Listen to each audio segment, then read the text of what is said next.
नमस्कार, मी डॉक्टर पंढरी इंगळे. आज आमच्या गंगे हॉस्पिटल येथून एव्हीएनचे 7 दिवसापूर्वी आले होते.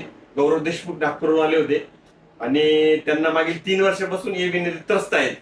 आणि कारण त्यांनी त्यांची प्रकृती आपण बघता, त्यांनी वजन वाढवण्यासाठी स्टेरॉइड खाल्लं. तर या व्हिडिओ मार्फत मला हे सांगू इच्छितो की कोणतेही मेडिसिन खाताना आपण तिचं ट्रस्टेड बघा, चांगल्या डॉक्टरची ट्रीटमेंट त्या ठिकाणी घेऊनच. आपण कुणीतरी आपण ऍड बघतो, वजन वाढवा, घटवा किंवा वजन वाढलेलं वजन कमी करा, आणि अशा विषयात आपण हर्बलच्या नावाखाली भरपूर सारे ब्रँड येऊन ते आपली मार्केटिंग करतात आणि आपण ते घेतो आणि त्याचा शरीरावर खूप विपरीत परिणाम होतो. असंच त्याचे याच्यामुळे यांना एव्हीएन झाला आणि पूर्ण आयुष्य त्यांचं धोक्यात आलं. ऍक्च्युली ज्यावेळेस आले होते, चालत सुद्धा चालता येत नव्हतं, बसता येत नव्हतं, अशा पद्धतीने बसले, असे ते बसू शकत नव्हते. परंतु आपली प्रभावी ट्रीटमेंट आपण त्या ठिकाणी केली आणि त्यांनी पूर्णपणे साथ आपल्या ट्रीटमेंट मध्ये करताना दिली. आणि आज खूप चांगलं मला पण वाटतं की त्या स्वतःच्या पायावरून चालू राहिले, बसू राहिले. तर आमच्या प्रश्नाला नाव सांगा तुमचं काय? माझं नाव गौरव गणेश देशमुख. मी नागपूरहून आलोय. माझं वय 34 वर्ष आहे आणि मला त्रास होता, हिपचा प्रॉब्लेम होता. मला बसता कधीपासून झाला? स्टार्टिंग सुरुवात झाली? सुरुवात मी बऱ्याच वजन वाढायसाठी मी जिम वगैरे मारायचं होतं, स्टेरॉइड वगैरे खाल्ले होते मी. प्रोटीन पावडर खाल्लं होतं, तर थोडं त्रास वाढत गेला माझा. स्टार्टिंगला काय झालं होतं नेमकं? गुडघापासून स्टार्ट झालं होतं माझं. इथून मग ते हिप पर्यंत पोहोचलं. मी त्याच्याकडे लक्ष दिलं नाही, दुर्लक्ष केलं. तर ते फर्स्ट स्टेप वर पोहोचलं. मग डॉक्टर दाखवून नागपूरला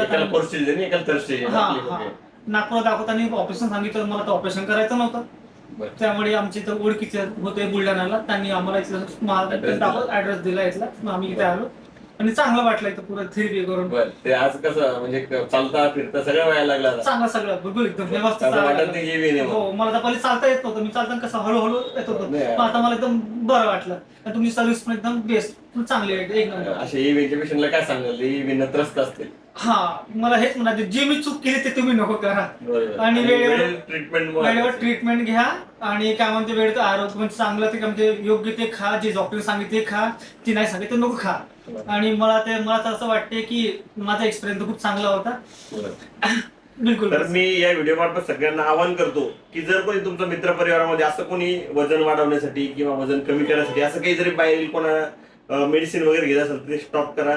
त्यामुळे स्टेरॉइड असू शकतात, ट्रस्टेड घ्या आणि प्रॉपर डॉक्टर जे वैद्य असतात, की आयुर्वेद तज्ञ असेल किंवा जे पण स्पेशलिस्ट असतील त्यांच्या मार्फत, आहार तज्ञ असतील त्यांचं त्या ठिकाणी मार्गदर्शन करा. आपलं जीवन हे खूप अमूल्य आहे आणि एव्हीएन वर न घाबरता प्रॉपर पद्धतीने जर आपण ट्रीटमेंट केली तर निश्चित स्वरूपात ऑपरेशन त्या ठिकाणी लागत नाही. कारण यांना 4 स्टेज आहे, एकाला 3 स्टेज आहे आणि 4 स्टेजचा पेशंट सुद्धा चांगल्या पद्धतीने चांगला होतो. ठीक आहे, भले त्याला वेळ लागेल, परंतु जर प्रॉपर पद्धतीने आपण चिकित्सा जर केली तर निश्चित त्या ठिकाणी आराम पडतो, हे यावरून सिद्ध होतं. आणि अवघ्या 7 दिवसामध्ये त्यांचं ज्या लाईफ मध्ये ज्या गोष्टी करू शकत नव्हते, की चालणं फिरणं ज्यांना कठीण झालं होतं, ते इझिली ते आत करत आहे. तरी अशा रुग्णांपर्यंत हा व्हिडिओ जरूर पोहोचवा. आयुर्वेदाचा प्रचार प्रसार, आयुर्वेदाच्या या कार्यामध्ये आपण सहभागी झालं पाहिजे.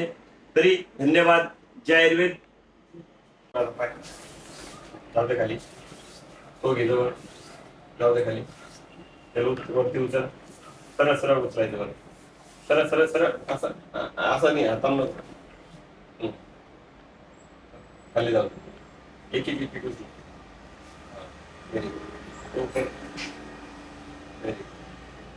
या सगळं पूर्वी करता यायचं नव्हतं सर.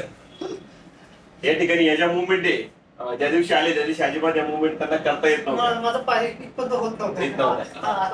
आता पूर्ण होत. आधी मांडी पण सगळ्या पद्धतीने कमी झाला सर.